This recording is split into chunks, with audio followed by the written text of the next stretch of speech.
Oi gente, eu sou a Duda e hoje nós vamos conversar sobre A Senhora de Whitefell Hall, de Anne Brontë. Este vídeo faz parte do nosso projeto Lendo Todos os Romances das Irmãs Brontë em ordem cronológica de publicação, como vocês escolheram, e chegou a hora então de conversarmos sobre o segundo livro publicado e último pela Anne Brontë, que era a mais nova das Irmãs Brontë. Ela já havia escrito Agnes Grey, que nós já discutimos por aqui, e esse aqui então foi seu último livro, lançado em 1848, logo após o lançamento, pouco tempo depois ela morreu. Já comentei aqui com vocês que as Irmãs Brontë morreram muito novas.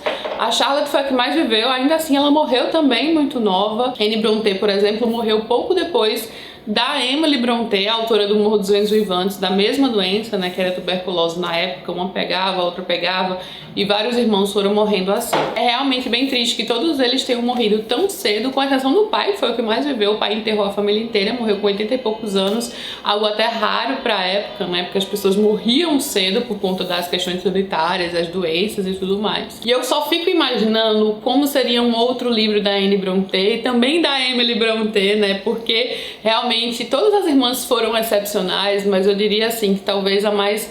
Não talvez, a mais corajosa de todas, com certeza, foi a Anne Brontë ao tratar de tópicos tão delicados para a época em seus livros, né? Tópicos atuais, inclusive, como a gente vê aqui e também no livro anterior, Agnes Grey, como um tópico, os tópicos tratados aqui nesse livro seriam recebidos pelas pessoas, por essa sociedade patriarcalista na época, realmente temas muito delicados, temas que não eram comentados. Já é uma coisa que a gente vê em Agnes Grey, essa linguagem, essa narrativa mais ácida, mais em forma de denúncia. Só que naquele livro, Agnes Grey é uma personagem que está observando e narrando. Sobretudo, ela vai mostrar as realidades na relação de trabalho, né, que havia entre o empregador e as preceptoras, as governantas, que foi algo que a própria Anne Brontë vivenciou na pele. Então ela vai fazer ali várias críticas a toda a forma como aquilo era conduzido, né? A forma como os patrões tratavam seus funcionários, a desumanidade, também como eles tratavam seus filhos, fechando os olhos para absolutamente tudo. E também falar sobre crianças de uma forma nada angelical, né? Os diabinhos ali que elas eram, contando a realidade, não era nada comum. Então assim, ela já foi muito ousada naquele livro, ela já foi muito corajosa, só que aqui ela vai muito mais além. Porque se a gente parar pra pensar, gente, em relação a todos os livros que a gente leu, vamos lá, a gente leu Jane Eyre, a gente leu O Morro dos Ventos Uivantes e Agnes Grey. Quando a gente analisa Jane Eyre e Agnes Grey, os dois primeiros que lemos, são personagens muito fortes, muito decididas. A gente tem muito de feminismo aí nesses livros. O próprio Jane Eyre é conhecido como um livro super feminista, né? Então a gente tem ali essas personagens que vão pelas suas próprias cabeças, que tem ali, seguem os seus próprios princípios, personagens que querem trabalhar, que querem ganhar seu sustento, mas a gente tem naquelas personagens mulheres que estão dentro dos padrões da sociedade aceitos, completamente dentro desses padrões, por mais que elas às vezes tentem quebrar padrões normalizados, né? Como a mulher doméstica que não trabalha, que é manipulada por outras pessoas, é submissa, e elas não são assim. Então elas quebram alguns padrões, mas elas ainda estão dentro das normas sociais. Sobretudo, esses dois livros não vão contra as normas morais vigentes. Essas personagens são bem moralistas. Aí a gente já vai depois pra O Morro dos Ventos Uivantes, que ele quebra mais esses paradigmas, né? Os personagens detestáveis, odiosos, a personagem da Catherine que o que dá na telha ela faz. Então a gente já tem mais uma quebra aí do que era comum de se encontrar em protagonistas e nos personagens tradicionais. Mas O Morro dos Ventos Uivantes, de certa forma, pra mim, ele é quase um livro de terra sem lei. Ele se passa ali dentro de duas propriedades. Ali apenas as emoções e sensações dos personagens vigoram naquela história, sabe? São elas que impulsionam seus atos, suas ações. Então, assim, ele já quebra um pouquinho mais dos paradigmas. O Morro dos Ventos Uivantes já traz personagens que desprezam convenções sociais e saciam seus próprios desejos. E que não são ali amparados na justiça e na bondade, né? Porque poderia ser, quando a gente vai entrar aqui em Whitefell Hall, a gente discute mais isso. Então ali essas quebras de paradigmas, praticamente naquela terra sem lei do Morro dos Ventos Uivantes, não são amparados na justiça, na bondade, sim em sentimentos egoístas, egocentrismo, falta de empatia. Então sim, O Morro dos Ventos Vivantes eu já enxergo como um livro que quebra mais paradigmas, ainda que dentro de um ambiente fechado, de duas mansões, né, dos personagens que ficam ali cruzando um lado ao outro. Aí a gente chega em White Fell Hall, um livro que não vai apenas contra as convenções sociais da época, mas também morais, que traz uma personagem dona de si, uma personagem que encontra muita força dentro de si e que vai também tecer várias críticas a como as coisas funcionavam socialmente, né? O poder dos homens, a vida dos homens, a uma mulher que pode simplesmente resolver não aceitar nada disso e ir para outro lugar e fugir e viver sua vida da forma como ela considera correta. Só que aqui essas quebras de convenções sociais e morais são amparadas sim num sentido de justiça muito alto, num sentimento de bondade e justiça do que ela considera correto a se fazer, né? A personagem, ela tem isso muito dentro de si. Ela realmente é uma personagem que, para ela, é total amparada na moralidade, na justiça e na bondade, mas que para a sociedade seria justamente o oposto. Então ele já é um livro assim que você percebe a grandeza, percebe a polêmica com a qual ele foi recebido, bem por algumas pessoas, mal por outras. E eu acho bem triste que a própria Charlotte Brontë, estamos falando de uma das irmãs Brontë, uma dessas mulheres autoras que quebraram tantas barreiras, mulheres consideradas feministas, mulheres consideradas tão fortes à frente do seu tempo, mas infelizmente a própria Charlotte Brontë baniu esse livro nela, na verdade não autorizou a reedição do livro após a morte da irmã. As duas irmãs Brontë, a Emily e Anne, morreram mais cedo, então a Charlotte cuidou da obra das irmãs e ela só autorizou a reedição de Agnes Grey, que é um livro, sim, que já é ácido, já é ousado, mas realmente mais dentro das convenções, e do Morro dos Ventos Vivantes. Então, assim, realmente foi uma pena que o livro tenha sido censurado, de certa forma, né? Saiu das livrarias, saiu das vendas ao público por uma das próprias irmãs. E sim, é considerado que isso também impactou o fato de Jane Eyre e o Morro dos Ventos Vivantes serem considerados grandes clássicos conhecidos por todos, e A Senhora de White Fell Hall, ou A Inquilina, ou A Moradora, dependendo da sua tradução, seja meio considerado um pouco mais de lado, né? Assim, a gente percebe o impacto que esses outros dois têm na literatura, só que a Anne Brontë tem tudo para também ter esse impacto, né? Ela tinha muito disso e não tem. Então talvez tudo isso tenha contribuído, né? O fato talvez não, com certeza, o fato do livro ser tão mais ácido, tão mais crítico, sem poupar ninguém. Ela já fazia isso de não poupar ninguém em Agnes Grey, gente. Só que aqui, nessa edição aqui da Record, que eu por sinal adorei, tem uma introdução escrita pela própria Anne Brontë. Na verdade tem mais de uma, né? Tem aqui uma introdução pela tradutora do livro, que é a Julia Romeu, que também é muito boa, sintetiza tudo muito bem. Mas também temos então a segunda introdução, que é um prefácio à segunda edição do livro. Quando a Anne Brontë, ainda viva, ela foi tecer alguns comentários, rebater algumas críticas que o livro vinha recebendo. E esse prefácio é sensacional. Você já percebe que o livro é incrível só pelo prefácio, gente. Que mulher incrível foi a Anne Brontë. Ela morreu tão cedo, ela morreu tão nova, com 29 anos de idade. Mas era uma pessoa extraordinária, uma pessoa muito crítica, uma pessoa que tinha uma visão muito ampla e realmente à frente do seu tempo em tantos sentidos, sabe?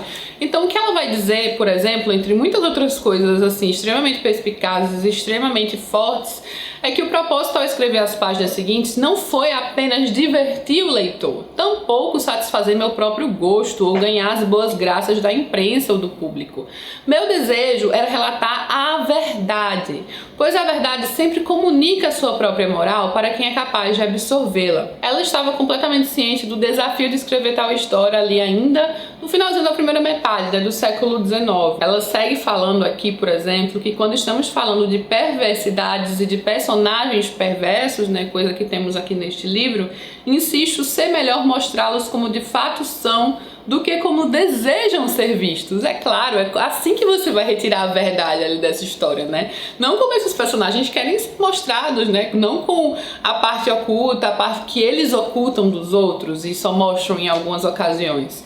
Mostrar algo ruim da maneira menos ofensiva é sem dúvida o caminho mais agradável para quem escreve ficção. Mas será o mais honesto ou o mais seguro? É melhor revelar as armadilhas da vida para o viajante jovem e inocente ou cobri-las de galhos e flores? Se não nos preocupássemos tanto em esconder com delicadeza os fatos, em sussurrar paz, quando não há paz, haveria menos pecados e tristezas para os jovens de ambos os sexos que precisam arrancar uma sabedoria da amarga existência. Esse é um tipo de crítica que ela faz muito no livro, né? Justamente da criação, da forma como eram criadas as meninas e os meninos, que as meninas eram imensamente protegidas da verdade, das coisas ruins do mundo e depois jogadas assim, né, pra realmente sofrer tudo aquilo na pele, porque era o que acabava acontecendo, especialmente no quesito casamentos também, né? Os casamentos na época eram aquele negócio, muitas vezes arranjados, muitas vezes as mulheres entravam sem saber o que esperar e sofriam horrores. E também a questão do homem, né? Como o homem é criado de forma diferente para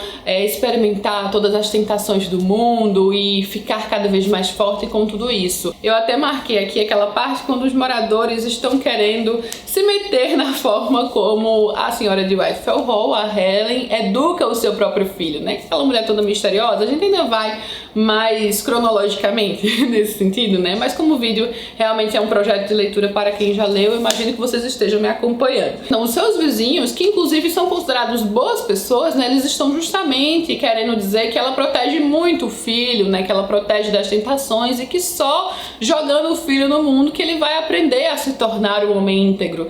Mas aí ela questiona se as pessoas diriam o mesmo de uma menina. E aí eles falam que não, né? E ela começa a rebater por que essa distinção, se a virtude só surge a partir da tentação, né, de ser jogado no mundo e resistir às tentações, e crê também que uma mulher deve ser exposta o mínimo possível à tentação e aos vícios e a qualquer coisa ligadas a ele. E ela começa a rebater várias distinções, então, toda essa questão sexista que ali naquele período era extremamente arraigado. Se hoje a gente ainda tem, gente, imagine lá. Aliás, uma das partes aqui é uma coisa que a gente vê ainda hoje. Ela diz assim: então deve pensar que ambos os sexos são igualmente fracos e que o menor erro, a menor sombra de poluição arruinará uma mulher, enquanto o caráter de um homem apenas será fortalecido e embelezado por ela, e sua educação ficará mais completa, com uma certa familiaridade com o proibido. E, gente, isso não é uma coisa que a gente vê até hoje. Quando eu estava crescendo, era esse pensamento vigente, e hoje em dia está começando a se pensar mais sobre esse assunto.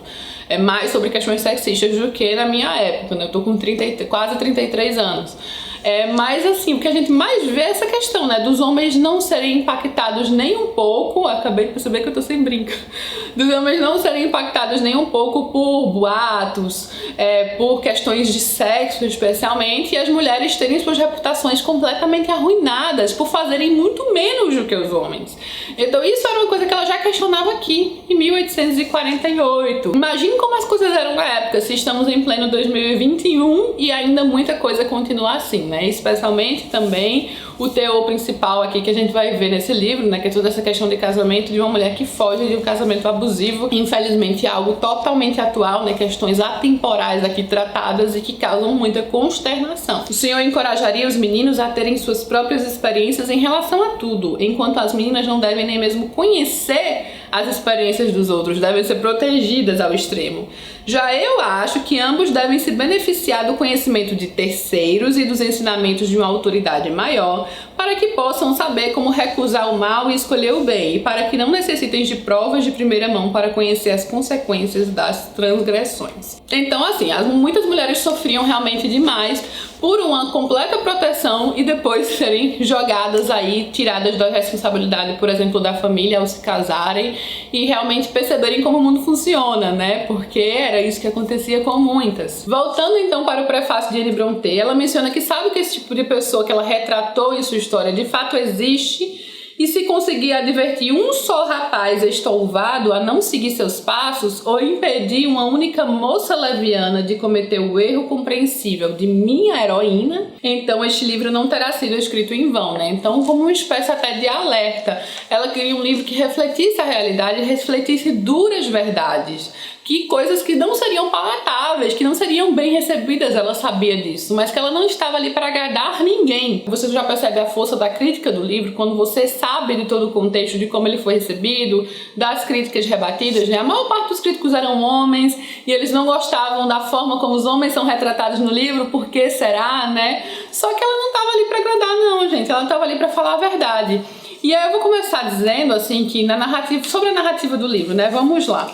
Me admirou muito que o livro comece a ser narrado por um homem. Eu realmente não esperava. Eu achava que seria um livro completamente narrado por uma mulher, talvez pela minha experiência com Agnes Grey, com Jane Eyre, não sei. Mas o livro começa então com uma carta deste homem, o Gilbert, e ele vai contar para um amigo, o melhor amigo, né, uma pessoa muito próxima, sobre uma ocasião de grande impacto em sua vida, né, algo muito íntimo. É isso que ele acha que ele deve ao seu amigo. Uma história íntima, uma história que não é comum ele mencionar com outras pessoas, e ele vai começar a narrar então a chegada de uma senhora a esta mansão Whitefell Hall. Tem toda essa primeira parte do livro pela perspectiva deste homem, que não poupa julgamentos preconceituosos a Ellen, né, a senhora de Whitefell Hall. Ele não chega a tecer argumentos totalmente absurdos. Na verdade, ele vai pensar sobre a Helen, sobre o que ele vê da Ellen, ou Helen, enfim, da forma como alguém, um homem na época pensaria, né? Porque o Gilbert, ele se mostra um personagem, sim, muito íntegro. Ele mora nesta localidade, ele é o solteirão, então, ali da localidade. E Whitefell Hall era esta mansão que estava abandonada há muito tempo. Outrora, uma família muito rica viveu ali, mas se mudaram para outro local melhor. E as pessoas percebem que alguém está morando em Whitefell Hall. Alguém que chegou até meio se esquivando ali, já tem alguém ali há um tempo, algumas semanas. Então fica todo aquele burburinho de local pequeno, de local em que as pessoas se conhecem, eles querem saber quem mora em Whitefell Hall, querem conhecer essa pessoa, e todos começam a visitar então quem acaba por ser a Ellen, né, que a gente descobre, e seu filho. Ela mora lá com o filho, se diz uma viúva, né, está sempre ali de preto, e mora lá também com alguém que a ajuda, que é a Rachel. Antes de adentrar um pouquinho mais, gente, porque qualquer coisa que eu vou falar aqui mais pra frente com certeza vai ser spoiler, eu não lembrei lá no começo do vídeo, mas sim, teremos spoiler. Nesses vídeos do projeto sempre temos spoilers, tá? Então eu vou comentar cheio de spoilers, tô avisando agora. Então assim, quando Ellen é inserida naquele contexto, eu imagino que talvez para algumas pessoas, não sei, existe uma expectativa de quem de fato ela seja, mas o leitor meio que já sabe, né, um pouco do que aquela personagem estaria fazendo ali, a forma tão precavida que ela se relaciona com poucas informações, o medo que ela parece ter até de ter o seu filho um pouquinho mais distante dela. Eu imagino que qualquer leitor, né, pense imediatamente qual é a realidade daquela situação. E eu acho até que tem aqui, na verdade, tem aqui na sinopse do livro, né, que ela está, na verdade, fugindo de um casamento abusivo. Ela não é uma viúva. Então ela é uma mulher que fugiu do marido, algo que a gente já viu em várias e várias histórias, inclusive contemporâneas. Eu tava até comentando, gente, que eu tô lendo, eu comecei a ler logo depois de Whitefell Hall, Rosemary, do Stephen King. E é muito louco e triste que os dois assuntos dos livros sejam iguais, né? O tópico principal seja o mesmo, mulheres que fogem de um casamento abusivo. E eles estão separados por muitos e muitos anos, já vai completar 200 anos que esse livro foi lançado daqui a pouco, e o tema ainda é atual, né? O tema é atemporal, infelizmente. Então esses homens que acham que as mulheres são sua posse, que com um casamento podem fazer absolutamente qualquer coisa. Só que isso aqui na época era um pensamento corrente. A mulher de fato virava posse do marido, ela não tinha direito a absolutamente nada. Elas eram consideradas pela lei posse de seu marido, antes do seu pai, de seus irmãos e depois do seu marido.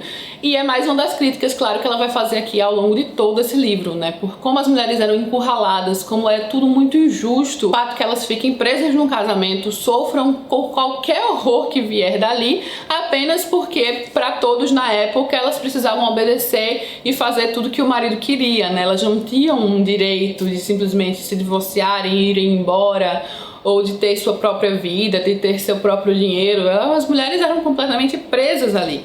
E aí, quando entra um casamento ruim, o que fazer, né? Que imagino que sejam muitos, com certeza eram vários, especialmente numa época em que não existia, né, esse começo de relacionamento, que as pessoas se conheciam aos poucos. Ali simplesmente se casava. Então muitos entravam aí nessa situação totalmente desprevenidas, sem a menor ideia do que viria. E é algo que ela fala muito aqui no livro, né? A própria Helen, quando percebe a dimensão do seu erro, que é algo que ela vai percebendo muito aos poucos, ela tenta alertar outras pessoas, né? A irmã de sua amiga que mora ali na propriedade perto, ela tem muito medo de que ela também cometa esse erro. Então, assim, realmente é algo que é uma crítica sempre presente no livro, né? Essa prisão do casamento e de como as mulheres não tinham direito a absolutamente nada. Voltando aqui para o início do livro, eu acho bem interessante, assim, a forma como o Gilbert vai analisando aos poucos e vai também mudando aos poucos em relação a Helen, né? Ele não fala nenhum absurdo a ponto do leitor não ficar do seu lado, assim, ele tece alguns comentários sim que acabam por ser injustos, mas é bem interessante e importante nos acontecimentos desse livro que, por exemplo, conversando com o Lawrence, né, a gente Mais uma coisa que eu já imaginava de primeira, eu sabia exatamente quem o Lawrence era. Eu não tinha spoilers sobre isso, mas eu imaginei de cara. Até porque o Lawrence era meio que o dono de Whitefell Hall, né? Ele era responsável por aquilo, ele morava ali antigamente. Então é meio óbvio assim que no final das contas o Lawrence vai ser o irmão da Helen, eu já imaginava isso. Então lá no início, quando o Gilbert, o nosso narrador, está conversando com quem na verdade é o irmão da Helen, só que ele não sabe disso, ele menciona que não gostou muito dela, né? Ele não gostou muito da senhora de Whitefell Hall. É bonita, ou melhor, é interessante, tem um ar refinado, mas não é nada afável. Pareceu-me uma mulher sujeita a ter fortes preconceitos e a não os abandonar por nada, distorcendo os fatos para que eles se encaixem em suas opiniões preconcebidas. É severa, sarcástica e amarga demais para o meu gosto. A gente sabe que muito logo depois ele vai ficando cada vez mais encantado e fascinado pela Helen, né? Em poucas páginas depois dessa conversa, que acontece na página 50, gente, já na página 63, quando o Lawrence já percebe que os sentimentos do Gilbert mudaram para Helen, ele diz, quer dizer que mudou de ideia? E ele responde, não foi bem isso, não, tenho a mesma opinião dela que sempre tive, mas um pouco melhorada. Porque o que ele via como algo ruim, ele passa a perceber como algo bom, né? Afinal de contas, o que ele havia dito, né? Ela é sarcástica, sim, severa, sarcástica, amarga, é uma personagem que sofreu muito, então ela carrega todo esse sofrimento, mas ela também carrega todas as qualidades que a fizeram chegar até ali, né? Toda a força que veio de tudo isso, né? De tudo que ela viveu. E claro, ela não é nada afável, ela não tem que ser afável com ninguém. Na verdade, isso é muito requerido das mulheres por tanto tempo e ela está ali agora dona de sua própria vida na medida do possível. Então sim, logo eles vão tendo esse laço afetivo que vai se transformando em algo mais, mas a gente percebe muita relutância da Helen, porque sabemos, né, no final das contas, que ela é casada. Existe todo esse medo que tudo aquilo termine, que ela seja descoberta, né, que o seu marido a encontre. Claro que em pouco tempo as coisas vão começar a piorar ali para a pobre da Helen, porque ela vai começar a ser comentada pelos vizinhos, né? As pessoas não conseguem deixar alguém em paz, muito menos naquele tempo, né? Não tinha nem o que fazer, começavam a falar dos outros, e uma mulher que vive ali sozinha com o seu filho e não tá ali pra agradar ninguém ou pra ir de acordo com as vontades de outras pessoas, né? Já sofreu muito com isso. É claro que em pouco tempo ela ia ficar sendo mal comentada, né? Toda a injustiça daquilo que ela vive. A gente percebe muita injustiça ali permeando tudo. Alguém que já sofreu tanto não consegue ter paz e, claro, também o medo de ser encontrada, de ser descoberta.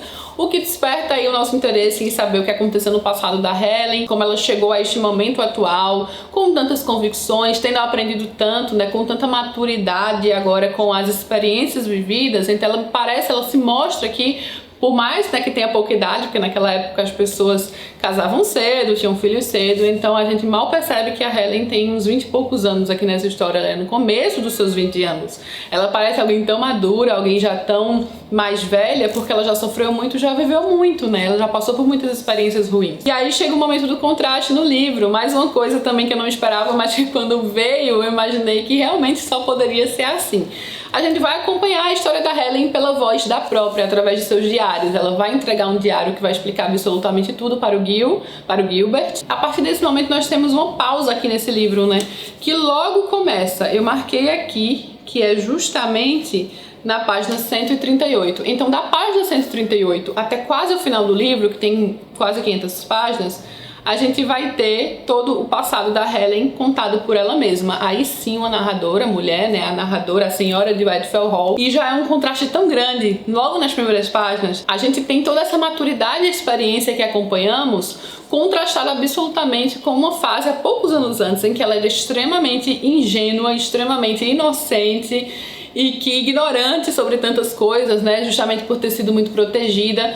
Só que diferente de alguns livros, de até, por exemplo, Jane Eyre, que teve uma infância tão difícil e ninguém que a amparasse, a Helen, na verdade, tinha sim uma família amorosa, né? Ela foi criada praticamente pelos seus tios, pela tia e pelo tio, e eles a tratavam bem.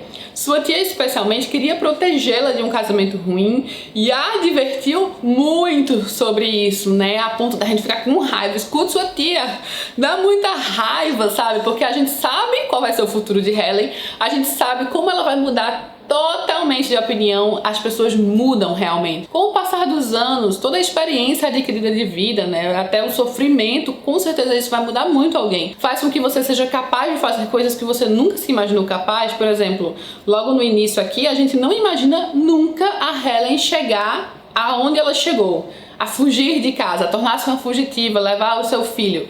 Por boa parte dessa narrativa, aliás, mesmo durante o casamento muito ruim, a gente não imagina ela fazendo isso, sabe? Não parece algo próprio da personagem chegar a ter essa coragem de quebrar ali toda a convenção moral da época, pegar o seu filho e simplesmente fugir. E claro, isso não acontece de uma hora para outra, isso acontece com o passar dos anos e com o passar de muito sofrimento. É bem doloroso a gente ver esse começo, mas também entra mais uma vez o tópico do casamento muito importante. A gente já viu um pouco disso em Agnes Grey pela própria Anne Brontë. Ali, por exemplo, uma mulher meio que joga sua filha num casamento péssimo. A Agnes tenta adverti-la, mas não tem jeito. E a Agnes tem sim muita convicção do que realmente é um bom casamento, né? Ela tem isso muito arraigado. A pessoa com quem ela quer casar, né? As qualidades que essa pessoa precisa ter e como isso é importante na vida de qualquer pessoa, né? Na qualidade de vida. A tia de Helen se preocupa muito com isso e a alerta muitas vezes sobre casamentos ruins.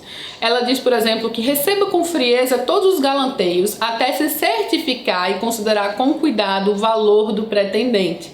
Só então permita que sua afeição seja uma consequência dessa aprovação. Só que entra aquela questão, né, de pensar racionalmente, pensar com o coração e muitas vezes ir pelo coração e, né, se estabanar na vida e sofrer demais, né? Ser enganada pela paixão momentânea. Infelizmente, Helen, ela tem noção sim que a pessoa com quem ela se casa, o Sr. Huntington, não é flor que se cheira. Ela sabe que ele não é exatamente um homem íntegro, um homem de princípios, só que ela entra naquela questão de querer consertar o marido, de achar que ela poderia compensar isso de alguma forma, né? Porque ela é uma boa pessoa e ela poderia ser uma boa influência para o marido. E quantas vezes a gente não já escutou isso, né? Até já viu em filmes e histórias a mulher que conserta um homem. Só que isso não dá certo, gente. Você casar com uma pessoa e pensar isso, não vai dar certo porque eu vou consertar e torná-la outra pessoa. Não é assim que as coisas funcionam. As pessoas não mudam simplesmente porque a outra pessoa quer que ela mude. Elas precisam querer mudar. E a gente vê muito isso até em relação àquele outro casal, né? Que é o senhor... Esqueci o nome dele agora, gente. Eu pesquisando aqui o nome do outro cara, né? Aquele que resolve ser abstêmio e sabe que os amigos são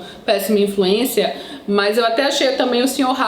Hattersley, que casa com a amiga de Helen. Mais um que também estava ali na devassidão toda, né? Fazia a esposa sofrer, mas que ainda tinha uma salvação, né? Que ainda sabia que o que ele fazia era errado e tinha essa vontade de mudar. Porque sim, se a pessoa tem uma vontade honesta de querer mudar, é possível mudar. É possível deixar péssimos hábitos para trás, né? Você não vai ser sempre aquela pessoa só porque você cometeu algumas loucuras ou algumas até ruindades ou coisas que você se arrepende de isso marcar o resto de sua vida. Existe um arrependimento verdadeiro, mas muitas vezes não está ali o real arrependimento. E a gente vai perceber isso até em relação aos amigos do próprio marido da Helen, né, do próprio Huntington, através do Hattersley, através daquele outro lá que... Eu tô esquecendo o nome dele, gente, como é o nome dele? Eu sempre... o Lord Lowborough.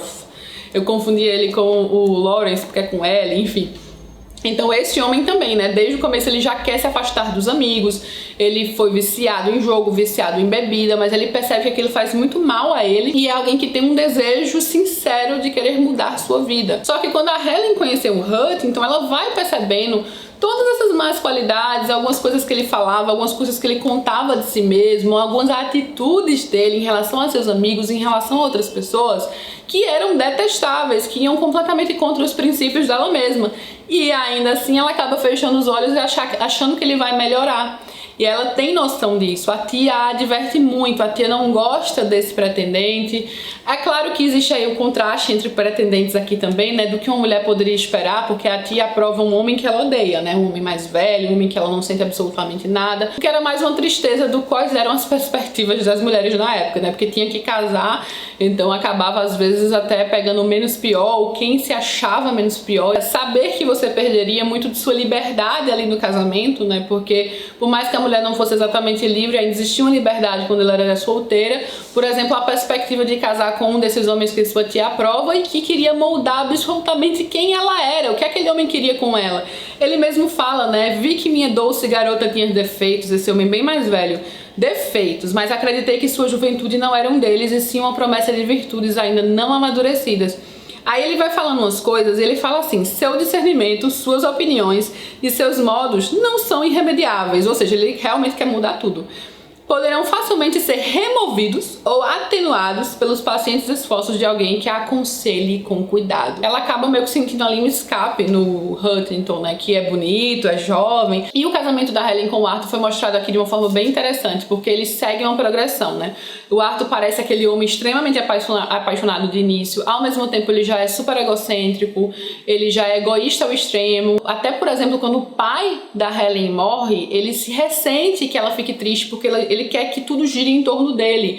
Ele não quer que ela se relacione com outras pessoas, ele quer ela ali pra ele a todo momento, a não ser quando ele não quer mais. Aí ele vai embora, passa meses fora, mas quando ele tá em casa, ele quer que tudo gire em torno dele. Então ele parece colocá-la, né, entre aspas, num pedestal, só que super tóxico e abusivo. E a gente já percebe todo o perigo disso, porque assim, não começa detestável, mas começa com tantos alertas, com tanta coisa piscando assim, de que a coisa vai desandar, e que aquilo ali tá completamente errado e é uma receita para o desastre, né, que realmente chega a doer. E é um livro doloroso de acompanhar, porque a gente passa por todo o sofrimento da Helen e tem personagens detestáveis ao extremo, especialmente o marido da Helen. São pessoas que cometem atrocidades, né, psicológicas, por exemplo, tudo que ela tem que aguentar em sua própria casa, quando ela recebe as visitas, em relação a abuso psicológico, amantes, realmente é doloroso de acompanhar mesmo. Então, gatilho de casamento abusivo aqui, de qualquer relacionamento abusivo, na verdade, nesse sentido, é alto, porque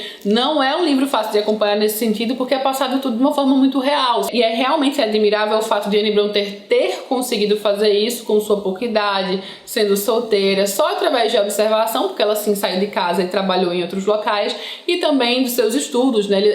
As irmãs Brontë, os irmãos no geral, sempre foram estudiosos, gostavam muito de ler, então assim, eram pessoas que tinham uma clareza, assim, um conhecimento muito além do que a vivência trouxe para eles como pessoas, né? Para eles, para elas. Perceber a verdade desses sentimentos aqui, como ela passa com tanta veracidade um retrato completo de um relacionamento abusivo em várias de suas nuances, no isolamento que ela tem. Ela fala até que teve que violar a predileção dela aqui para o modo de se vestir, muitas vezes o modo de agir. Ele não quer que ela seja religiosa, porque ele tem até ciúme de Deus, praticamente. Ele é aquele homem extremamente ciumento, obsessivo e abusivo. Até que esses sentimentos já completamente deturpados acabam sofrendo alterações, né? Quando começam a entrar outras mulheres, ele começa a simplesmente desprezar a esposa, a dizer que os amigos podem ficar com ela, podem levá-la. Então, assim, realmente é doloroso de acompanhar. E a autora trouxe aqui um retrato preciso de um relacionamento abusivo,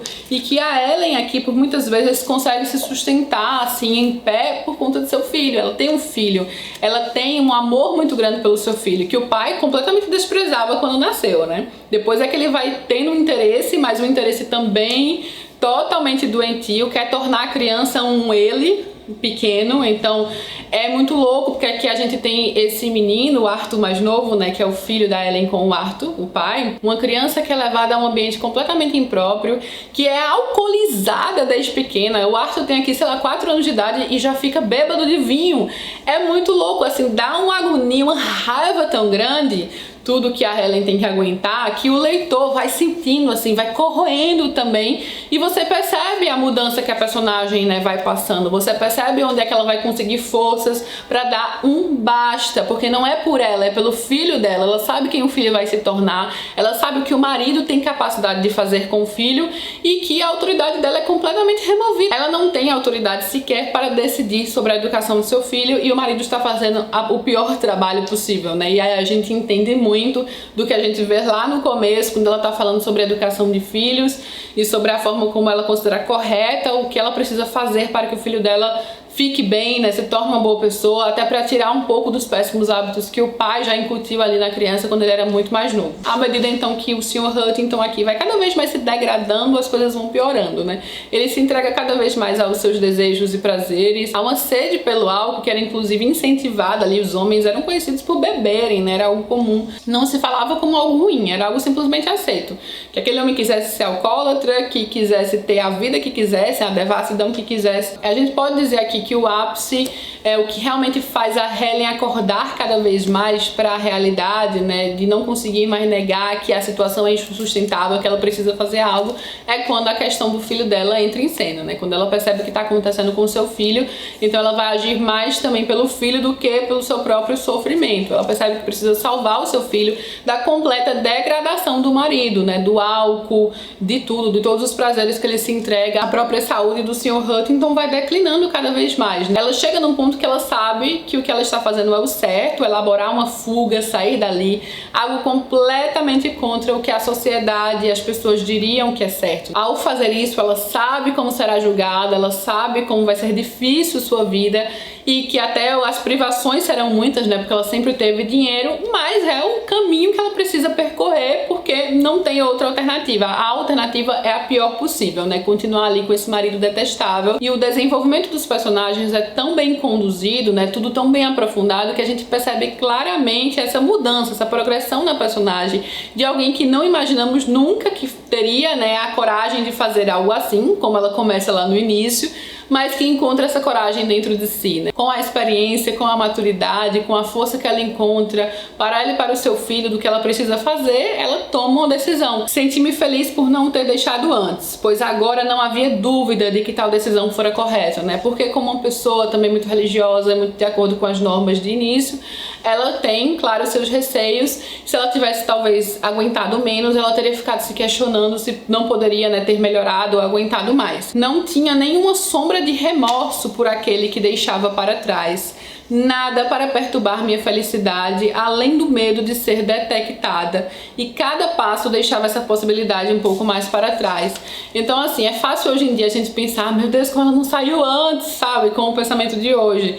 Só que ela ter saído, ela ter fugido, ela ter abandonado o marido é algo revolucionário aqui nessa época, gente. Até a forma como foi recebida, né? Com o escândalo que o livro foi recebido, né? Dessa mulher ter feito isso, dos personagens serem mostrados dessa forma tão detestável, dos homens serem criticados ao extremo, esse comportamento masculino tão comum ser tão criticado, ser condenado e a mulher ter coragem de dar um baixo e sair, isso era algo revolucionário aqui neste período.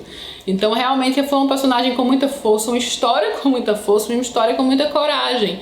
E aí a gente percebe muito bem essa progressão desse contraste da Ellen de antigamente e a Ellen atual, né? Trazer um amadurecimento de personagem incrível, né? Trazer uma personagem que passou por tanta coisa e a gente percebe a verdade de tudo aquilo. E aí, voltando ao presente da história, quando o Gilbert descobre tudo, ele lê todo o diário da Helen, eu não esperava, realmente não esperava o desdobramento que a Helen voltaria para o marido, entre aspas, né? Eu acho que entra muito claro ainda o senso de dever, até religioso, porque o marido está meio que morrendo, né? Ela sabe que ele sofreu uma queda e que ele tá ali, a saúde dele tá péssima, já vinha declinando e agora está cada vez pior e ela tem conhecimento dessa situação do marido, né? Então ela volta por um senso de dever muito forte, também religioso, porque ela é uma personagem completamente religiosa, então assim, é compreensível de certa forma.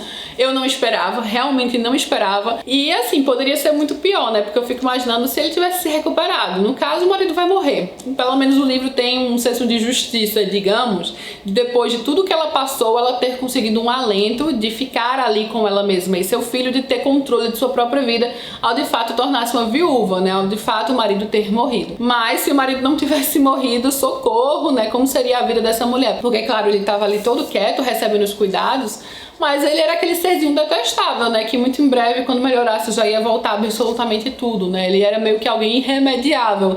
Ele não queria mudar, não era da natureza dele querer ser alguém diferente, né? Tanto que entre essas questões aí até teológicas aqui, né? Dela querer salvar a alma do marido e aí não saber o que vai acontecer no além e tudo mais. Então o livro traz esse alento ao final da Helen ter o controle de sua própria vida e até no final das contas ter mais dinheiro do que se esperava, né? Porque o seu tio também morreu e deixou absolutamente tudo pra ela. Então ela consegue um controle financeiro completo e um controle como viúva que ela nunca teria de outro modo, né?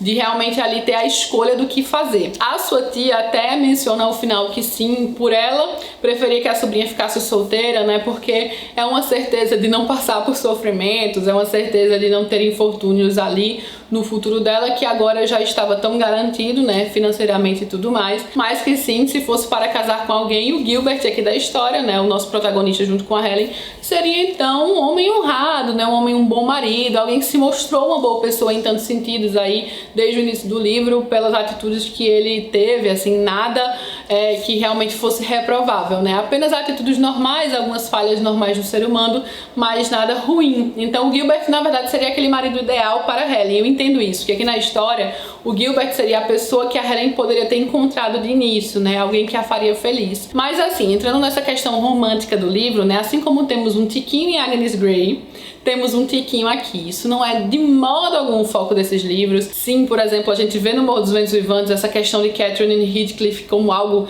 né, de tanta importância, e mesmo em Jane Eyre, a questão de Jane Eyre com o Sr. Rochester, enfim. Só que a Agnes Grey e a Senhora de Whitefell Hall, pra mim, essa parte do romance é algo, assim, extremamente secundário, muito secundário, e que não tem, né, essa força do romance arrebatador. Seria mais como um final feliz, né, um alento para a protagonista, depois de tanto sofrimento, ter encontrado um casamento que será pacífico, que será respeitoso, que será bom e que será algo para toda a vida, né. Então é meio que isso aqui no livro. Agnes Grey também, o foco é completamente outro. Eu acho que quando a pessoa às vezes começa a ler, pensa num romance assim mais moldes das outras irmãs, né? Algo assim mais arrebatador, digamos. Eu sei que nem todo mundo gosta do romance de Jane Eyre, tá, gente? Mas ainda assim é um romance assim mais ardente, assim mais cheio de declarações, aquele negócio mais romântico. Assim como o Morro dos Ventos Vivantes. Então, assim, imagino que algumas pessoas que talvez esperem um pouco disso nos livros da Anne se decepcionem porque não encontrem, de fato, não são livros com foco em romance, muito pelo contrário.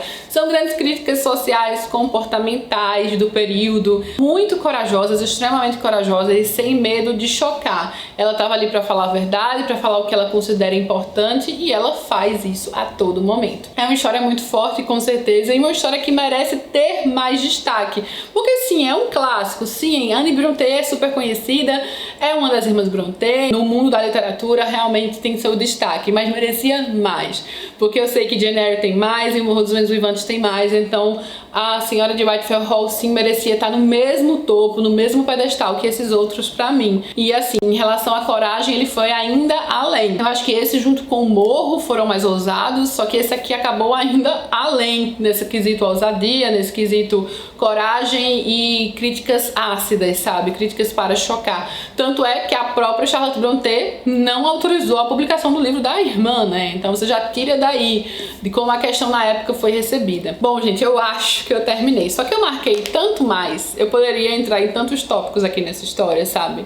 Tantos pequenos tópicos que refletem até hoje a realidade, tantas pequenas nuances de verdade, de veracidade, de vida que ela colocou aqui e que são críticas atuais, a todo momento atuais. Por maior que o vídeo tenha ficado, eu não cheguei ainda a tudo que ele tem a oferecer, sabe? Realmente um livro incrível. Mas vamos continuar a conversa aqui embaixo nos comentários, né? Os comentários estão aqui para isso. Vou adorar saber qual foi a percepção de vocês da história. Continuar essa conversa, continuar nossas impressões, né? Pra deixar a discussão ainda mais rica. Com certeza eu vou ler todos os comentários com toda a atenção do mundo. Eu realmente tô bem curiosa para saber o que vocês acharam do livro.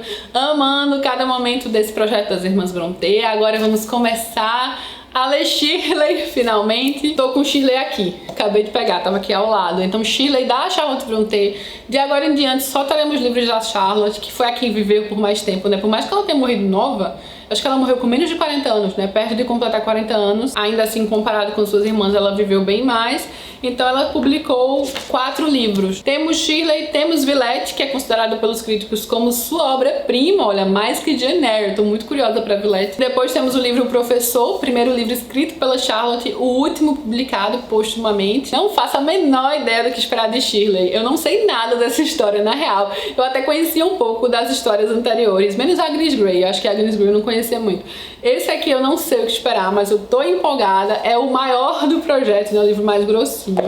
E a gente provavelmente vai conversar sobre ele só no fim de julho, né? Falei pra vocês que vai atrasar um pouquinho o vídeo, porque eu vou começar a ler no mais tardar início de agosto, né? Pode acontecer, mas acho que não. No instante passa, né? Logo mais conversaremos sobre Shirley. Fica aqui o convite, caso você queira ir passar esses 2 próximos meses lendo conosco. Esse livro de que tem na minha edição 900 páginas, uma edição bem gordinha. E eu vou ficando por aqui, gente. Aqui embaixo eu vou deixar o link para a playlist do projeto, o link para a compra da Senhora de Whitefell Hall, também o link para a compra de Shirley, caso você queira adquirir para ler conosco. Eu espero muito que vocês tenham gostado do vídeo, que tenham assistido até o final, né? Eu sei que ficou longo, todos esses vídeos do projeto das Irmãs Brontë tá ficando bem longo, mas vamos continuar a conversa aqui embaixo nos comentários.